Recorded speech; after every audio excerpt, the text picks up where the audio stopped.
Hi, Bill Hang here. I'm not going to beat around the bush. I'm sending you this message in the hopes that I can persuade you to join me at the 13th IAFGG conference here in Southern California, October 21st through the 23rd. Don't worry, I'm not going to give you a sales pitch.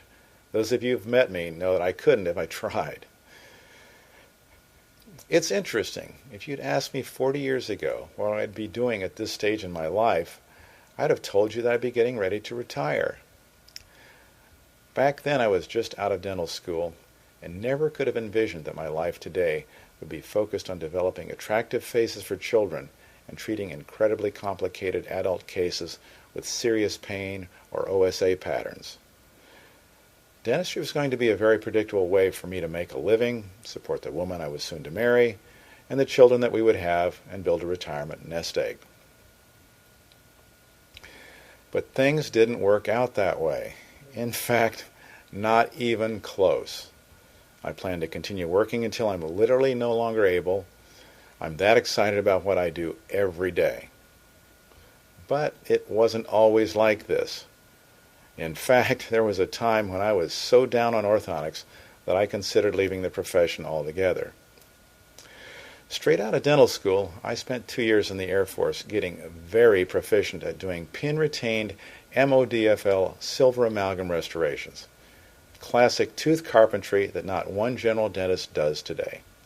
I don't have to go into the details of what I would be doing in those cases today.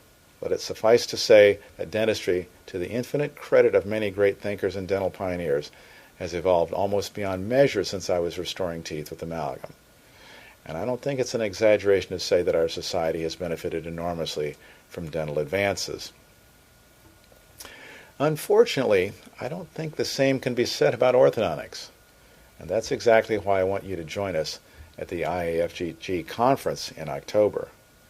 It's time for orthodontics to move past all manner of retractive treatments and evolve toward proper jaw development, more attractive faces, and healthy airways. After I finished my orthodontic training, I became just as efficient with traditional orthodontic techniques as I had with amalgam restorations. As a result, I was blessed with a large practice. At the time, over 50% of my patients were having bicuspid extractions, and a significant percentage were wearing retractive headgears. My success, or what I thought was success at the time, was simply a result of me applying exactly what I learned in school to achieve the very predictable result of perfectly straight teeth. Case after case, it was the same drill.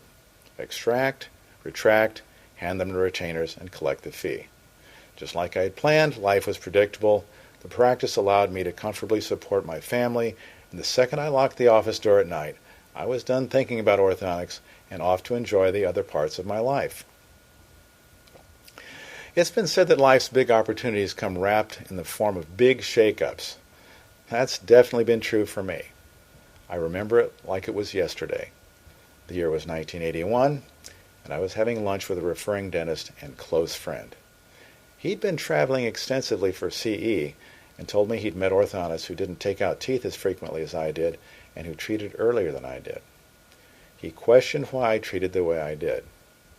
I told him that I was simply doing what I was taught. The truth was that I'd been having some doubts about what I'd been doing for some time, but things were going so well in my practice and in my life that it was easy to shake off the doubt when it hit me. My friend was the straw that broke the camel's back. I knew I needed to change. With a sick feeling in my stomach, I admitted to myself that if I didn't change, I wasn't going to be able to face the person I saw each morning in the bathroom mirror. In the 30 years since that fateful lunch, looking for a better way to practice orthodontics has become the central focus of my life. I've flown to hundreds of seminars all over the world to learn new things.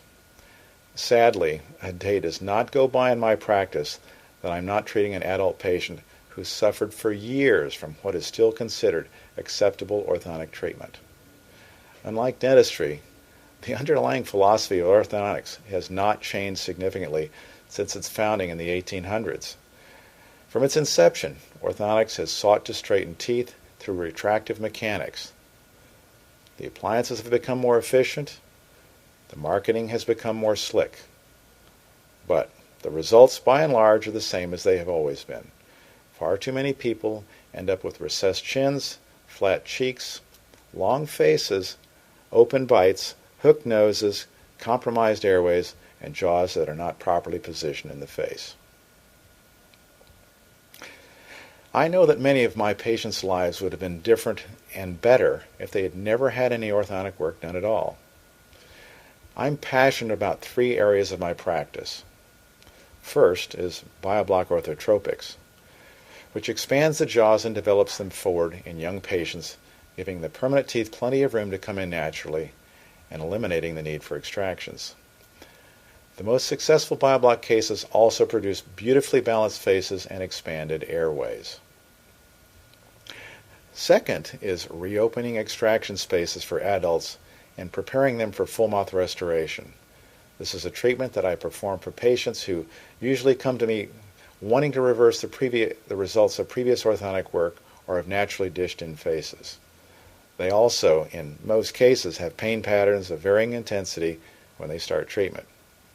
When I finish this type of treatment, I frequently send the patient back to the referring dentist for extensive restoration that would never have been done without the foundation that I laid. I love working with talented dentists like you who understand that doing something right frequently means not doing the case right away. I'm thrilled that I found dentists who understand this and entrust me with the critical part of laying the foundation for their restorative efforts. Everyone wins. The patient has a beautiful smile and a face that's in better balance and can smile because their pain pattern has been eliminated. The beautiful restorative dentistry is the icing on the cake that often several people had a hand in making. My third passion is the treating OSA sufferers. A growing part of my practice now consists of patients suffering from obstructive sleep apnea, or OSA. Laying the foundation for the orthodontic surgery, supporting the patient through recovery, and then finishing the ortho so that the patient can move on to restorative work is satisfying for sure. But there's nothing like participating in the alleviation of the crippling symptoms of OSA. The letters of gratitude that I get from former OSA sufferers who are now living abundant and active lives often brings tears to my eyes. The bottom line for me is this. The years on airplanes has paid off. I've found a better way to practice orthodontics. It's not about speed. It's not about marketing gimmicks. It's not about 4 appointments and a fee. It's about rejecting traditional orthodontic techniques and embracing what I believe to be revolutionary treatment plans that are changing orthodontic outcomes completely for the better. The result is that even in this economic environment, with people cutting back on everything, my practice is healthy. I don't tell you that to brag, but simply to illustrate for you the power of the concepts that will be introduced to you at the 13th IAFGG Symposium in October.